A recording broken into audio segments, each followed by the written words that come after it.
ኦርቶዶክሳውያን ዛሬ ላይ የሚሞቱት ትላንት አባቶቻቸው በሰሩት ግፍ ነው ሲል ፓስተር በጋሻው ደሳለኝ ተናገረ። ተጠቃን እንዲሆነን እንዴ አንተ ምን አርገ ነው በኦርቶዶክሳውያን ሞት የተሳለቀው በጋሻው ጊዜ ጠበቀ ሻሸመኔ ለኮሳት። ሰላም እና ሰላም በየሰደውቃችሁልኝ በአዲስና ወቅታዊ መረጃ ተመልሼ መጣሁ። እዚህ እንደምንመለከተው እንግዲህ በጣም በሚያሳዝን ሁኔታ ወንድማችን ፓስተር በጋሻው ደሳለኝ በኦርቶዶክሳውያን ሞት ላይ ተሳለቀ ነው የሚገኘውና ሁላችሁም ላይክ እና ሼር ማድረጋችሁ እንዳትረሱ። ሰብስክራይብ ለምንድነው ማታረጉት? አሁን ማርጉ። እስቲ የፓስተር በጋሻው ቪዲዮ ከማየታችን በፊት ጋዳም ሚዲያ ኔትወርክ የሚባል አንድ ሚዲያ አለ። ይሄ ሚዲያ ስለ አርሲ ኦርቶዶክሳውያን ዘግቧል። ደግሞ ባርሲ ቦክስ ለሞት ኦርቶዶክሳውያን ዘግቧልና በጣም በሚያስገርም ሁኔታ የዘገበው ግን ፋኖ የገደላቸው ነው የዘገበው። የትኞቹን ባርሲ የሞት ኦርቶዶክሳውያንን የገደለው ፋኖ ነው ብሎ ነው የዘገበውና አጣረጋችሁ ስሙት። እዚህ ጋር ኦሮምኛ መስሙ ካላችሁ ስሙት፣ ውሸት እንዳይመስላችሁ ማለት ነው። አጀቻ ጁምላ ኡመታ ኦሮሞ ረተራወተሙ አካን ገጀቤስኒ በላሌፈና ጀቹን አድብልሱማ ኦሮሞ ኢብሰባሴም አድብልሱማ ኦሮሞ ኢብሰባሴን አጀቻ ቲበና ኪባባሃ ኦሮሚያ ጉድን አርሲ ከስተራወቴፊ ልቡና ሞታ ሄዱ ገላፈቴ በላሌፈቴራ አድብልሱማ ኦሮሞ አባውን አጀቻ ጁምላ ሂዳ ሳሚቻ ደራራፊ ቄራ ቡኪሱ ኡመታ ኦሮሞ ረቲ ሁምኖታ ሞቱማ ይደተኒፊ ከሬፍንታ ልዩ ፋኖ አማራ ኦፊን ጀቱን ወልደረቤ ኡመታ ኬኛረታ ወጡ ገጀቤስኒ በላሌፈን እንደመሰሙት ነው። እንግዲህ በጣም ነው የሚያሳዝነው እና ዝም አልተሞከቻለ አባው የተባለው ወይ ደግሞ ይሄ አዲብሱ መርማት የሚጠራው የኦነግ አንዱ እንትን ነው እንደሚታወቀው ነውና አባው የተባለው ወጡት እነሱ ናቸው። ነው እስከማቀበር ድረስ ሌላ ካለ አላቅምና እነሱ አውግዘዋል። ማንን በኦሮሚያ የተደረገውን ጭፍጨፋ ማን የሞተው ኦሮሚያዎችን ያጠቁት እነማን ያጠቁት ፋኖችን ያጠቁት ብሎ የኦርቶዶክሳውያንን ሞት ምስል አስገብቶ ዘግቧየውና በጣም ነው ያስከረመኝ። ዝም ማለት ይቻላል እንደ ኦሜን ዝም ብላችሁ አለመናገር ይቻላል። እንደ ፋና ዝም ማለት ይቻላል። ይሄ ነገር በሳተላይት በሚዲያ በቴሌቪዥን የተላለፈ ዜና ነውና ምን ትሉበታላችሁ እናንተ? ሐሳባችሁን አስቀምጡበት። ከዚህ ነገር ጀርባ ምን እንዳለ ያይነው የምንገኘውና ሐሳባችሁን አስቀምጡበት። ወደ ፓስተር በጋሻው ጉዳይ ስንል ይሄ ሰው እንግዲህ የሻመን ያክጥላቻ እንዳለው ብዙ ጊዜ ሳይተናልና አሁን ደግሞ እንግዲህ ስለ ኦርቶዶክሳውያን ሞት እያወራ ሲሳለቅ እናንተም ገላችኋል እንኳንም ሞቱባችሁ አስመስሎ ሲናገረን ሰማለና አጣራው ስሙትነስ የወንድሞችን አሳሰማቸዋለሁ። ለመጀመሪያ ጊዜ ካሴቱ የተቃጠለው ሻሸመኔ ቅዱስ ሚካኤል ቤተክርስቲያን ነበር። ታስታውሱ ሰዎች፣ ዘመን ጠበቀ፣ እግዚአብሔር ጊዜ ጠበቀ፣ ሻሸመኔ ለኮሳት። ማንም ሰው አሁን ላይ መስለው ይችላል እንዴ አንተ ባሪያው እኮ ነኝ አሁን ያ ሁሉ ተረስቶ ተጠቃን እንዲሆነን እንዴ አንተ ምን አርገ ነው ባለማህተሞች የታረዱት? አንተ ምን አርገ ነው ቄሱ የታረደው? አንተ ምን አርገ ነው ቤተ መቅደሱ የተለኮሰው በሳት? አንተ ምን አርገ ነው? ወይ አንተ ወይ አባቶች ድሮ ምን አርገው ነው? ሁሌ ተበዳ አርጎ ራስን ማቅረብ ልክ አይደለም። በጣም ነው የሚያሳዝነው። እኔ ስለገፋችሁ እኔ ስላወጣችሁ እኔ ጌታ አስነስቶኛል በደንጋይ ወግራችሁ ስላወጣችሁ ኦርቶዶክሳውያን እየሞቱ ነው የሚገኙት፣ ባለማተቦች እየሞቱ ነው የሚገኙትና አታሽቃብጡ፣ ለምን እንደተጎዳችሁ ታስመስላላችሁ የሚል ነገር እንግዲህ ሲናገረን ሰማዋለና ያ ዘመን ለምን አይመጣም የሚለው እኔ ነበርኩበት ዘመን ላይ ወንጌል ይቀጣጠል ነበር ነውና ራሱን በቃ ለየት አድርጎ ነው የሚመለከተው። ቤተክርስቲያን ውስጥ የሆነ ሰዓት ላይ በቃ የሆነ ሪቫይቫል እንዳስነሳ ሰው አድርጎ ነው የሚመለከተውና በጋሻው የሆነ ሰዓት ላይ ክስተት ነበር ካንተ እነ ጳውሎስም ነበሩ ቤተክርስቲያን ውስጥ እኮ እነ ጴጥሮስም ነበሩ እነ ዮሐንስ አፈወርቅም ነበሩ እነ ቅዱስ አትናቴዎስም ነበሩ እኮ። እንዴ አንተ ብቻ ቤተክርስቲያን ታምር በተለምዶ የምታደርገው ራስህ እንደዛው በመቁጠራ ባህሪ ያለውና እኛ በነበርንበት ዘመን ቤተክርስቲያን ነበረች እስከንትን ጥግረን እስከንትን ቦምብ ማልሰብ ከይላል መጥቶ ሁሉ እንደዚህ ሰብካልና እኔ ወንጌል በእጅ ይዘህ ስለምን ሰበሻ እንደሚሰብክ አላቅም። ይሄ ሰው እዛ ወንጌል ውስጥ አንተ ያስከው ወንጌል ውስጥ ነው ቢቆርጠ ካላወጣው ስለሚገሉት የሚጸልይ የቅዱስ እስጢፋኖስ ታሪክ አለ። የሱን ታሪክ እያነበብክ እኔ ስለገፉም ሞቱ እንኳን ማድረጓችሁ ወይና አንተ አባቶቻችሁ ይሄን ነገር አርጋችኋልና ለዛ ነው የምትገሉት ብሎ ማስተማር በጣም ነው የሚያሳፍረውና በዚህ መንገድ እንግዲህ በኦርቶዶክስ ያለ ሞት እየሳለቀ የሚያሳይ ቪዲዮ ወጥቷል ትናንት ማታ። በዚህ ጉዳይ እንግዲህ ሐሳባቸውን ሰጥተውበታል። እስቲ አናሎችን እንመልከት። ለመጀመሪያ ጊዜ ካሴቱ የተቃጠለው ሻሸመኔ ቅዱስ ሚካኤል ቤተክርስቲያን ነበር። ታስታውሱ ሰዎች፣ በወርሃ ጽጌ ደግሞ ምን ሊሉን ነው? ለማንኛውም የተዋሕዶ ልጆች ይህንን ቪዲዮ ከመቼውም ጊዜ በበለጠ ሪፖስት ኮፒ ሊንክ አድርጉት። ኮሜንት ላይ ግቡና ትናንት የጽጌ አዳርን የት እንዳሳለፋችሁ አጥለቅልቁልኝ። ይሄንን ቪዲዮ ሙሉን ሰምተነው እንመለስ። ዘመን ጠበቀ እግዚአብሔር ጊዜ ጠበቀ ሻሸመኔን ለኮሳት ማንም ሰው አሁን ላይመስለው ይችላል አንተ ባሪያው እኮ ነኝ አሁን ያ ሁሉ ተረስቶ ተጠቃን እንዲሆነን እንዴ አንተ ምን አርገ ነው ባለማህተሞች የታረዱት አንተ ምን አርገ ነው ቄሱ የታረደው አንተ ምን አርገ ነው ቤተ መቅደሱ የተለኮሰው በሳት አንተ ምን አርገ ነው ወይ አንተ ወይ አባቶች ድሮ ምን አርገው ነው ሁሌ ተበዳ አርጎ ራስን ማቅረብ ልክ አይደለም እኔ የምለው ነበጋሻው ደሳለኝ የያዛችሁትን መጽሐፍ ቅዱስ መቼ ነው የምትኖሩት እሺ መኖሩን ተውት መቼ ነው አንበባችሁ የምትተረጉሙት እሺ ማንበብና መተርጎሙን ተውት እንደው ቢያንስ ግን መቼ ነው ጽንሰ ሐሳቡን የምትረዱት በጣም የሚያሳፍር ምናልባትም ምን ያክል ጨካኞች እንደሆናችሁ የሚያሳይ ቪዲዮ ነው ማለት ቤተክርስቲያናችን ስታስተምረን ኢየሱስ ክርስቶስ ሲያስተምረን ሐዋርያት ሲያስተምሩን በዚህ ዓለም መከራ እንዳለብን ክርስቲያኖች በሃይማኖታችን ብቻ ክርስቶስን በመምረጣችን ብቻ መከራን እንደምንካፈል መከራን እንደምንሳተፍ ብዙዎችም ደግሞ በሰማዕትነት እንዳለፉ ኤው በያስከው መጽሐፍ ቅዱስ ውስጥ ታሪካቸው ያለ እነ ቅዱስ ዲያቆን እስጢፋኖስ ሐዋርያው ጳውሎስ ሐዋርያው ጴጥሮስ ሌሎችም ጻድቃንና ሰማዕታት አብዛኞቹ ሐዋርያት ሰማዕትነትን ተቀብለው ነው ያለፉት ዛሬ በዘመናችን የሻሸመኔ ወጣቶች የተቀበሉትን ሰማዕትነት ግን በዚህ ልክ አጣጥሎ ያንድ መናፍቅ ሲዲ ስለተቃጠለ ነው ይሄ ሁሉ ማት ይወረደባቸው ማለት ግን ምን ያክል ያስተሳሰብ ደሃ መሆንን ብቻ ሳይሆን ጨካኝና ረመኔ መሆንን የሚያሳይ ነው እውነት ለመናገር ትንሽ እንኳን አዘኔታና ደራሄ ያልተሰማ ፍጡር ነው እኔ አሁን ሳስበው ምናልባትም ከዚህ ድርጊት ጀርባ ረጅም እጆች ሊኖርበት እንደሚችሉ ፍንጭ የሰጠን ይመስለኛል እንግዲህ ወደፊት ደግሞ እሱ ልታምንልን ትችላለህ እኛ ስለ ሰማዕታት ሞቱብን ብለን ስንጮህ አንዳንድ ፓስተሮች በመድረኮቻቸው ላይ እንኳን ሞቱባችሁ የእጃችሁ ደርሷል ይላሉ እንስማቸው ለመጀመሪያ ጊዜ ካሴቱ የተቃጠለው ሻሸመኔ ቅዱስ ሚካኤል ቤተክርስቲያን ነበር ታስታውሱ ሰዎች ዘመን ጠበቀ እግዚአብሔር ጊዜ ጠበቀ ሻሸመኔን ለኮሳት ማንም ሰው አሁን ላይመስለው ይችላል አንተ ባሪያው እኮ ነኝ አሁን ያ ሁሉ ተረስቶ ተጠቃን እንዲሆነን እንዴ አንተ ምን አርገ ነው ባለማህተሞች የታረዱት አንተ ምን አርገ ነው ቄሱ የታረደው አንተ ምን አርገ ነው ቤተ መቅደሱ የተለኮሰው በሳት አንተ ምን አርገ ነው ወይ አንተ ወይ አባቶች ድሮ ምን አርገው ነው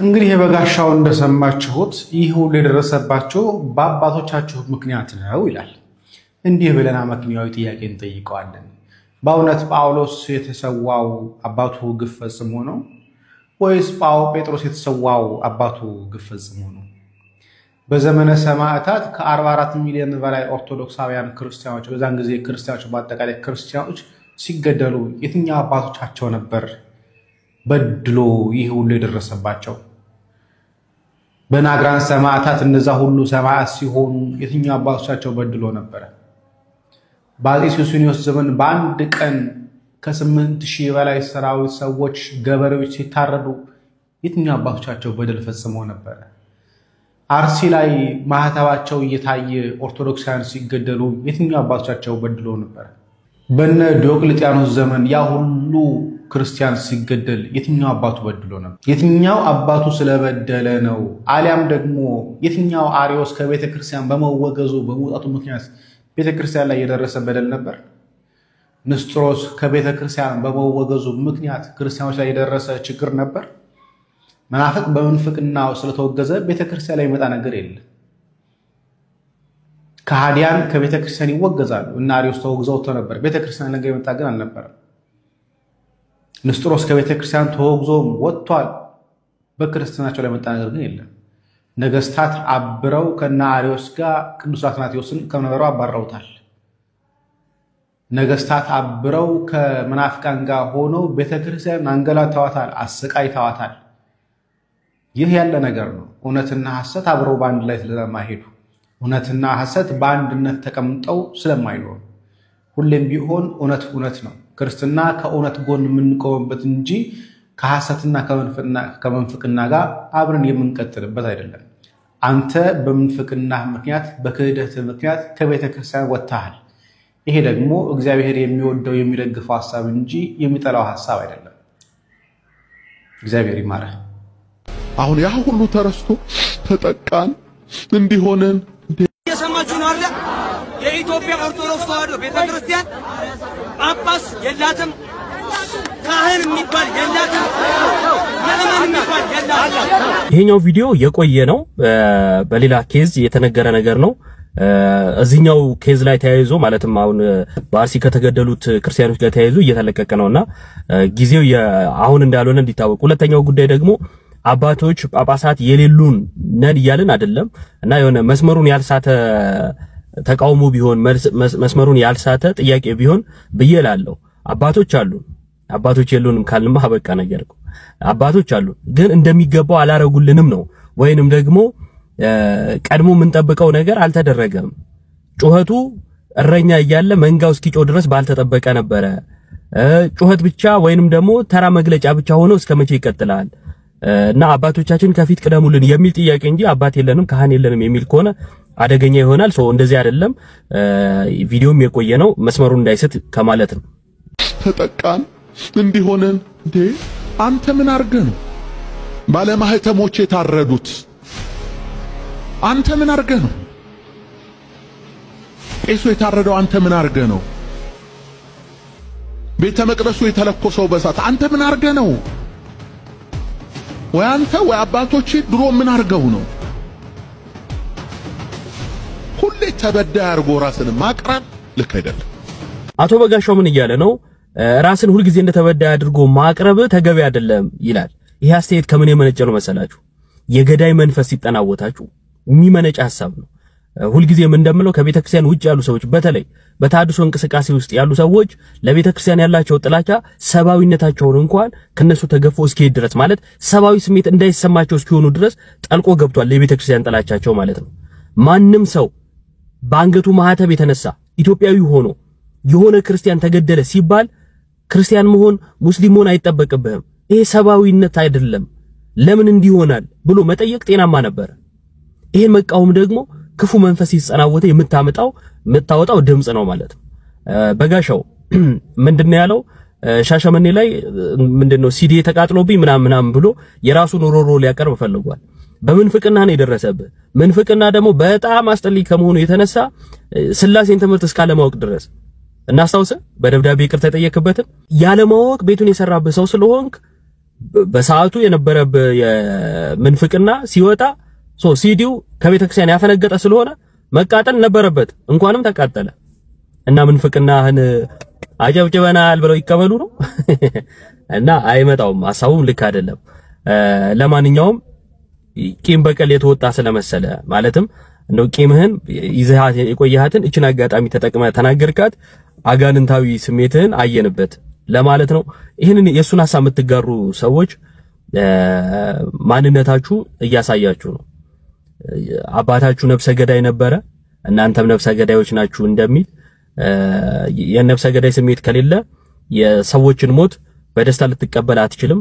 ማውገዝ ሲኖርብህ እንደው ሁሉ ጊዜ ተጠቂ አድርጎ ራስን መቅጠር ተገቢ አይደለም እያሉ የሰው ለቅሶን ማሾፊያ ማድረግ ተገቢ አይደለም። ቆም ብላችሁ አስቡ። መቼም የማንሰማው ጉድ የለም። ለመጀመሪያ ጊዜ ካሴቱ የተቃጠለው ሻሸመኔ ቅዱስ ሚካኤል ቤተክርስቲያን ነበር። ታስታውሱ ሰዎች፣ ዘመን ጠበቀ፣ እግዚአብሔር ጊዜ ጠበቀ፣ ሻሸመኔ ለኮሳት።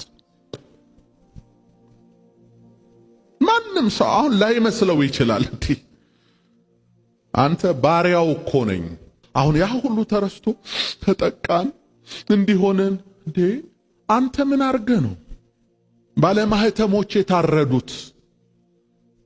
አንተ ምን አርገህ ነው ቄሱ የታረደው? አንተ ምን አርገህ ነው ቤተ መቅደሱ የተለኮሰው በእሳት አንተ ምን አርገ ነው? ወይ አንተ ወይ አባቶች ድሮ ምን አርገው ነው? ሁሌ ተበዳይ አርጎ ራስን ማቅረብ ልክ አይደለም። ይሄ ንግግር የተናገረው የተሐድሶ እንቅስቃሴ ላይ ያለ ያሳተማቸው የስብከት ሲዲዎች የተቃጠሉት ሻሸመኔ ቅዱስ ሚካኤል ቤተክርስቲያን ነውና ሻሸመኔ ላይ ያ ሁሉ ግፍ የደረሰው ያ ሁሉ ሰው የተገደለው ካህናት የታረዱት የኔን ካሴት እዛ ስላቃጠላችሁ ነው።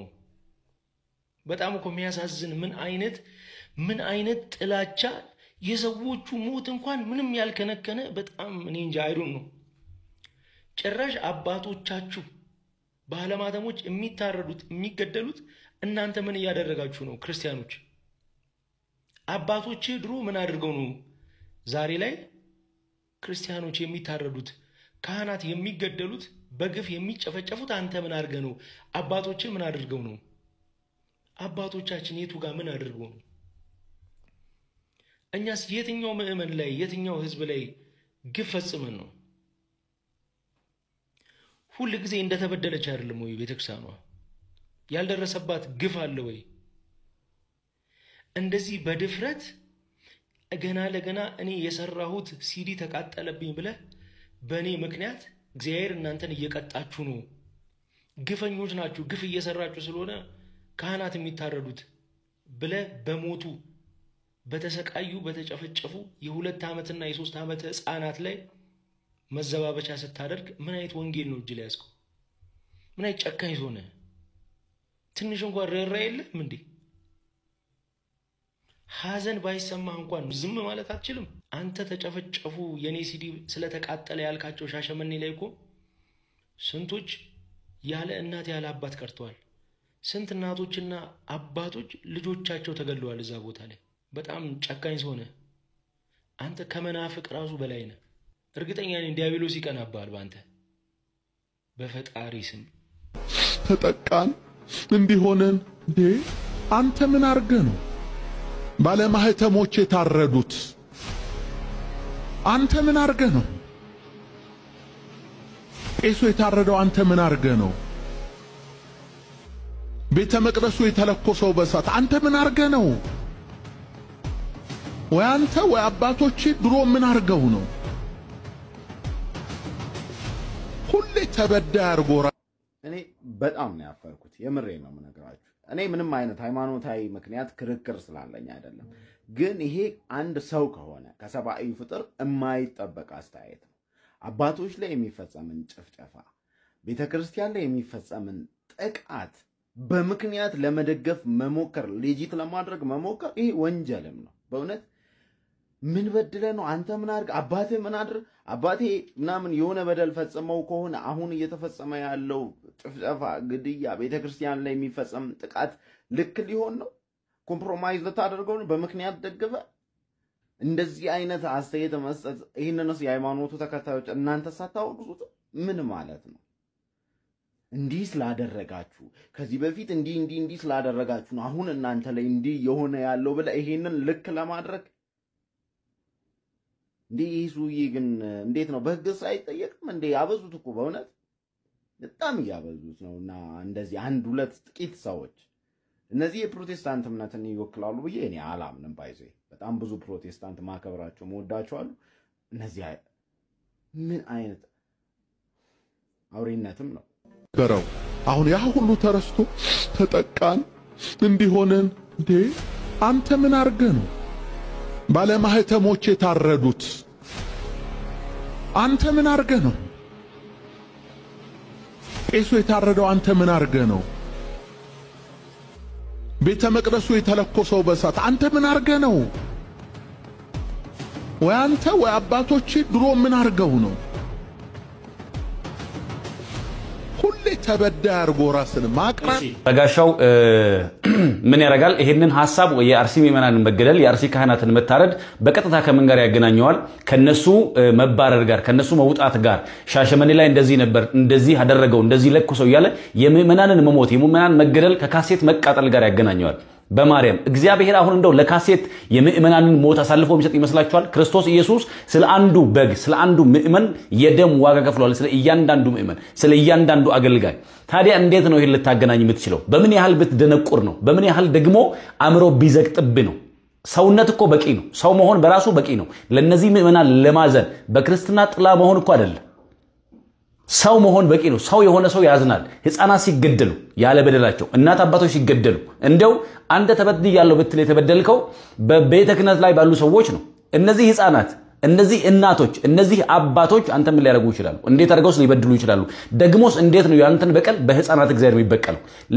አንዱን ያለ በደሉ ስላንተ ያለ በደሉ በደላ ያልሰራውን የሚገድል የሚያስገድል ክፉ አምላክ ነው የምታመልከው አንተ? የትኛውን አምላክ እንደምታመልክ አላውቅም፣ ግን ነውር ነው አይባልም እንደሱ። ይሄ በጣም የወረደ ብልግናም ጭምር ነው።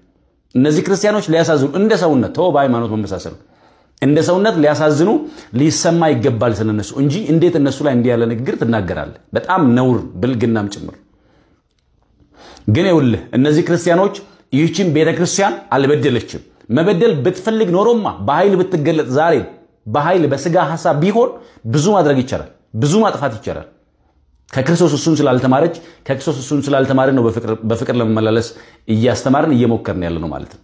ሌላው ትላንት በስልጣን ላይ ያላችሁ ዛሬም በስልጣን ላይ ያላችሁ አንዳንዶች እንዳልተፈጠረ ነገሩ እንደሌለ መካድ ትፈልጋላችሁ። አረ ግዴላችሁ። ዛሬም እየተገደሉ ዛሬም እየሞቱ ነው። አልቆም እንደቀጠለ ነው ያለው የክርስቲያኖች መጨፍጨፍ። ስለዚህ ሁላችሁም ድምጽ እንሁን። ሁላችሁም ባላችሁበት ድምጽ ሁኑ። የአርሲ ምእመናን ስደት ይብቃ። የአርሲ ክርስቲያኖች መገደል ይብቃ። በህይወት እንዲኖሩ ይፈቀድላቸው። አትግደሉን። በቃ ይበቃል። ሁላችሁም ድምጽ ሁኑ። በጣም ነው የሚያሳዝነው። እንግዲህ ምን ብዬ እንደምናገር ባላቅም ከባድ ነገር እኮ ነው። ቅድም ወንድማችን ጸግሽ እንዳለው ነውና እነ ቅዱስ ጳውሎስ እነ ቅዱስ ጴጥሮስ የሰውት አባቶቻቸው ጥፋት ሰርተው ነው። አባታቸው ጌታችን ነው። ምን ጥፋት ሰርተው ነው እነ ቅዱስ ጴጥሮስ የሰውት የሚል ነገር ማንሳት እንችላለንና እውነት አላቅም። እኔ ወንድማችን ኢዮባም እንዳለው የመግደል የሰዎችን በጣም ጥላቻ ውስጣችሁን ካልሞላን እዚህ ጋር ታውራችሁም። ኦኬ ሙስሊሞች ለምሳሌ ያክል ባለፈው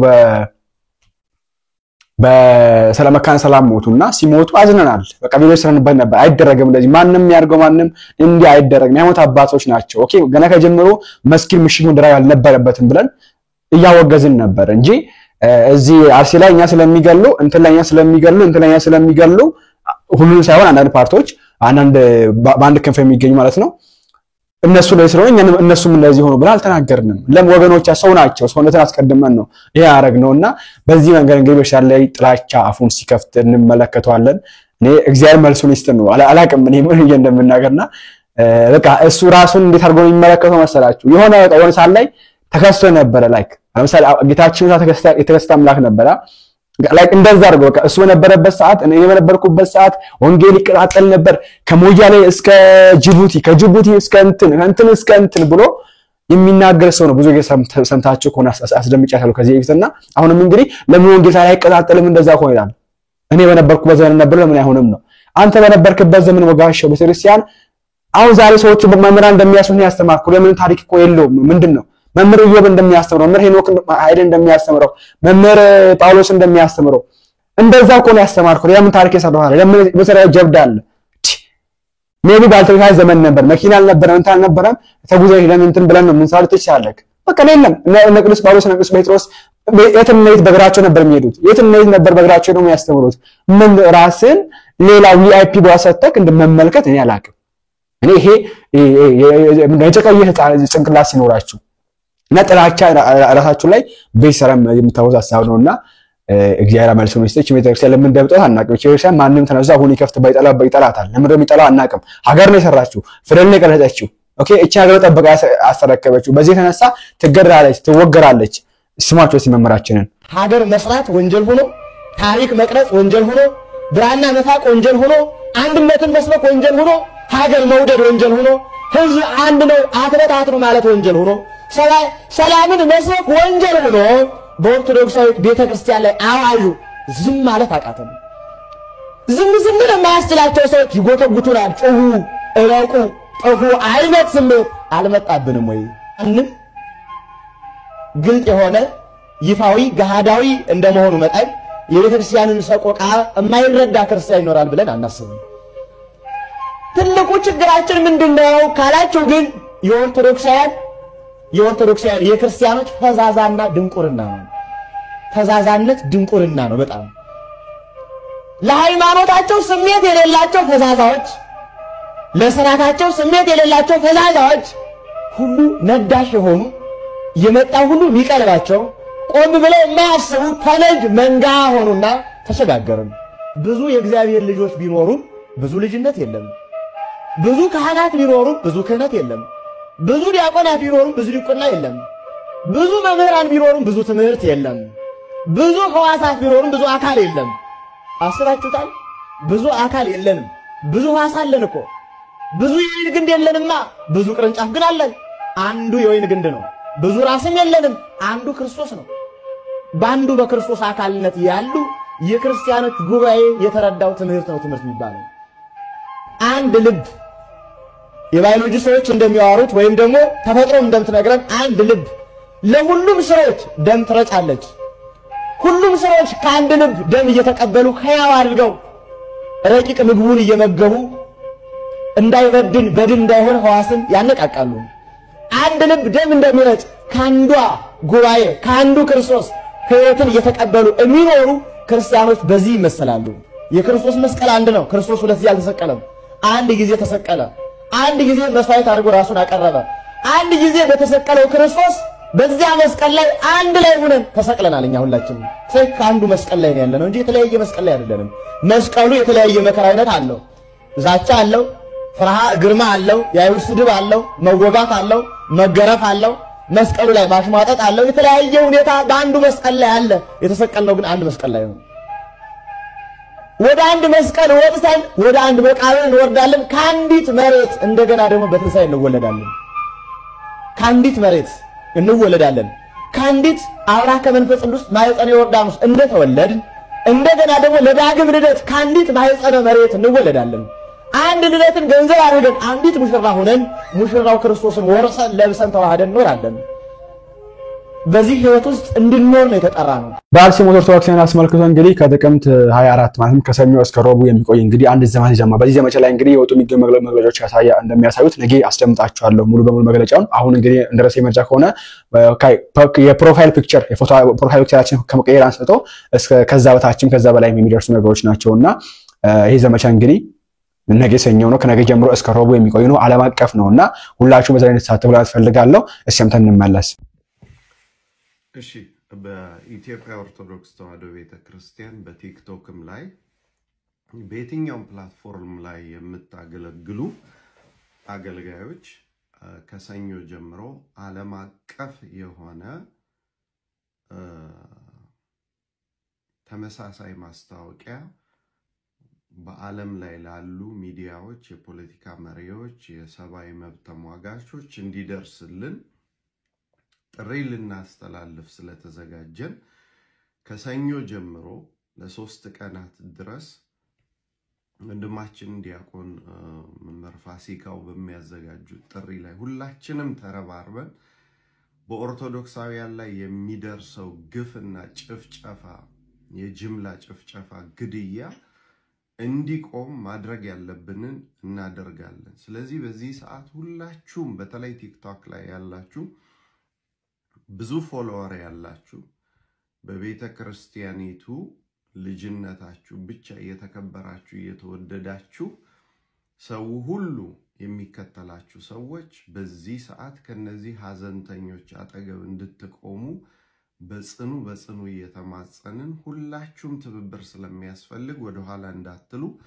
በእግዚአብሔር ስም አደራ እንላለን። ከዛ በኋላ ደግሞ በዋሽንግተን ዲሲ የሚካሄድ የጧፍ ማብራት መርሃ ግብር ይካሄዳል። ነገር ግን በዚህ ሰዓት በእኛ ቤተ ክርስቲያን እጅግ እያሳዘነን እየመጣ ያለው ነገር ምንም ቢፈጠር ምንም የማይመስላችሁ ካህናቶች አላችሁ። ሰው ቢገደል፣ ቤተ ክርስቲያን ብትቃጠል፣ ንዋየ ቅድሳት ቢዘረፍ፣ ቤተ ክርስቲያን ላይ ግፍ ቢደርስ ትልልቅ ቦታ ይዛችሁ ምንም የማትናገሩ ሰዎች አላችሁ። እስከ መቼ እንደሆነ ግን ዝምታችሁ አላውቅም። አውደ ምሕረቱ ላይ መውረድ አትፈልጉም። በየሄዳችሁበት አውደ ምሕረት እንዲዘረጋ ትፈልጋላችሁ። ነገር ግን በሐዘኑና በመከራው ጊዜ ከዚህ ህዝብ ጋር መቆም አትችሉ። አሁን 4 ኪሎ እንደተቀመጡት ጳጳሳት ዝምታን ነው የምትመርጡት። ግን ከውጭም ይሁን ከውስጥ እየተመላለሳችሁ አውደ ምሕረቱ ላይ ትቀመጣላችሁ። ከዛ በኋላ ጉባኤ ታዘረጋላችሁ። ያንን ምስኪን ህዝብ ላይ ጮኻችሁ ትመጣላችሁ። ምስኪኑ ህዝብ ደግሞ በሚጮህበት ሰዓት እናንተ በየትም ቦታ ልትገኙ አልቻላችሁ። ይሄ ነገር እስከ መቼ ነው?